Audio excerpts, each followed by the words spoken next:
ஊர் வந்து குஜராத்துங்க. குஜராத்தில் எங்கள் மாமனார் மாமியார் இருந்தாங்க. ஆனால் அந்த குஜராத்துலேருந்து வந்து ரொம்ப நாளாச்சு, நல்லா ரொம்ப காலமாச்சு.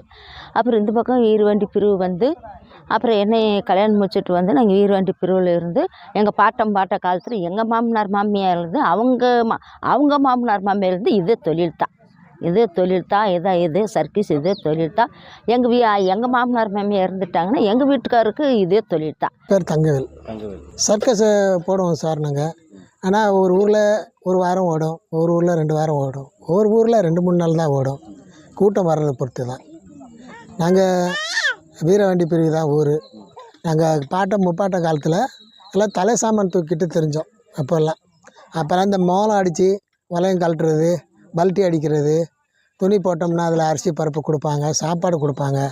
அப்படி தலை ஜாமான் கொண்டு போகிறது. இப்போ தான் நாங்கள் ஊராக இருந்தோம். இந்த மாதிரி ரொம்ப கஷ்டப்பட்டு அப்புறம் தான் இந்த ஒவ்வொன்றா வாங்கி இது ஒரு கொட்டாய் மாதிரி போடுவோமே. முதல்லலாம் தெருவில் ஆடிக்கிட்டு இருந்தோம். இப்போ அவங்க விருப்பப்பட்டு கொடுத்தா தான், இல்லைன்னா இல்லை. 100 ரூபாயும் கிடைக்கும், 200 ரூபாயும் கிடைக்கும், அப்படி கிடைக்கும். இப்போ நம்ம ஒரு கொட்டாய் போட்டி நடத்துவோமே, கொஞ்சம் சர்க்கஸு, கொஞ்சம் டான்ஸ் நடத்தணும்னா இதை நம்ம பிள்ளைக்குட்டியை காப்பாற்றிடலாம் அப்படின்னு நினச்சி முப்பாட்ட காலத்துலேருந்து எங்கள் சொந்த பந்தமெல்லாம் இந்த கொட்டாய் மாதிரி போட்டு இப்போ ஊராக நடத்துகிறோம் சார்.